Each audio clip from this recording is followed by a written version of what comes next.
Hello and welcome. It's just me today. 776,000 workers. That's how many people in the UK reported work-related stress, depression and anxiety in a single year. 16 million working days gone. And that's happening today, every day.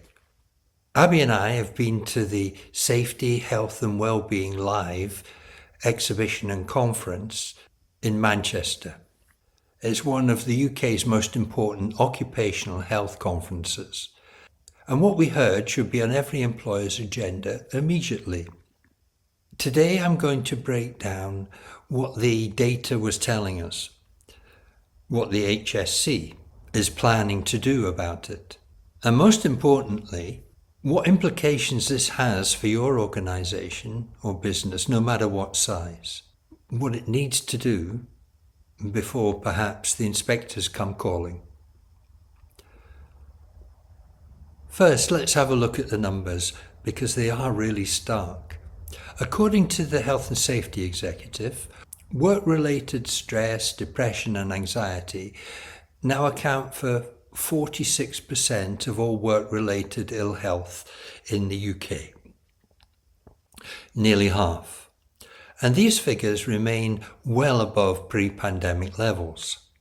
The Chartered Institute of Personnel and Development's 2025 Good Work Index adds another dimension.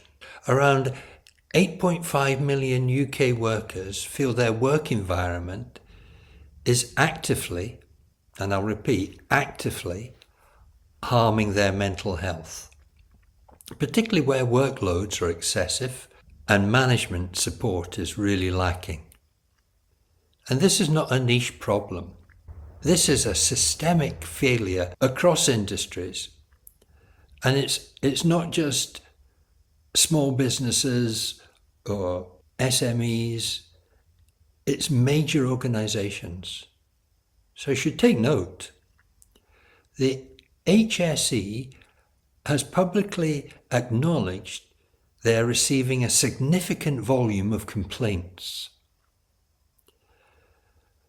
Not just from small businesses, from large established employers. Here is where things change fundamentally.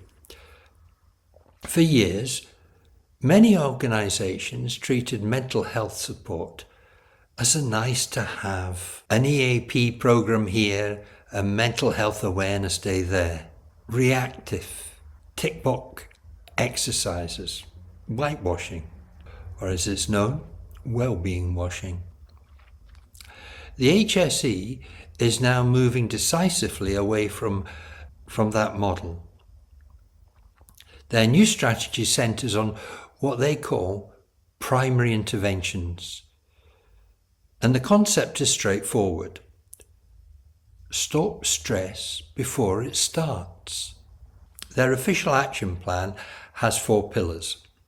1, make prevention a top priority. 2, invest in research into what actually works. 3, take employee concerns seriously when they're raised. And 4, actively inspect how organizations are managing psychosocial risks. And that 4th point is not theoretical. At the conference, the HSE confirmed they're already conducting targeted inspections, especially to assess how these organizations are handling work-related stress. The message from the regulators is unambiguous. They're watching and they're coming. And here's a harder truth. You can have a stress risk assessment. You can have a well-being policy. You can check every box on the HSE management standards and still fail your people.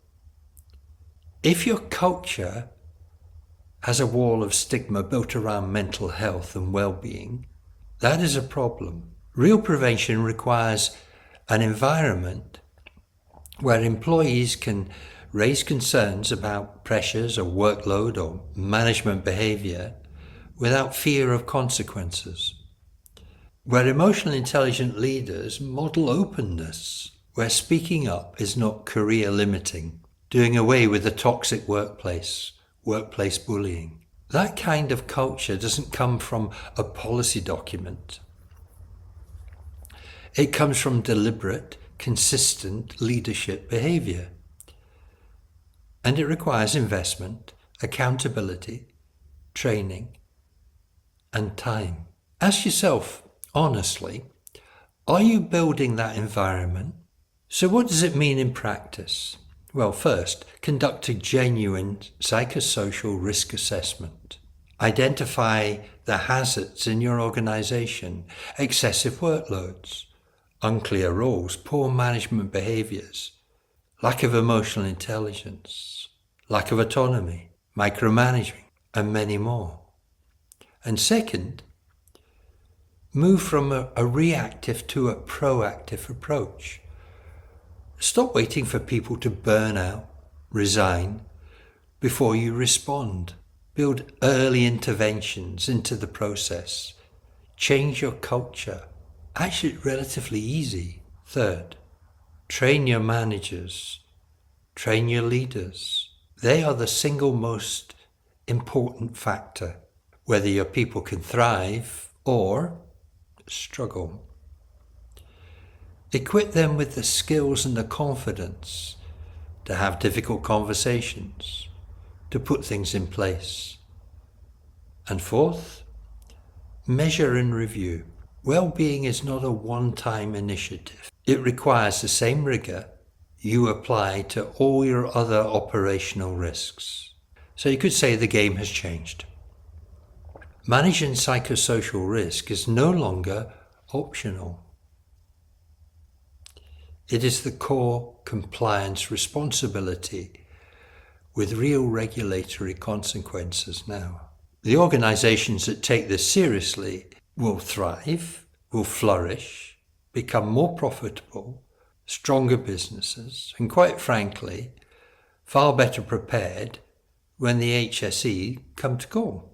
So, I hope that doesn't all sound too harsh, but it was quite an experience listening to what the HSE had to say. Things are changing, and you can be ahead of the game by getting in touch with us to help you to put things in place, but not just put them in place, to have things that work for you, the employers, the leaders, the managers, the employees, and your customers.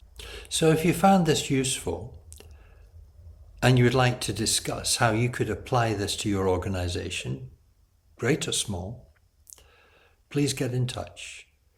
Get in touch with us at the Wellbeing Training Academy. Bye-bye.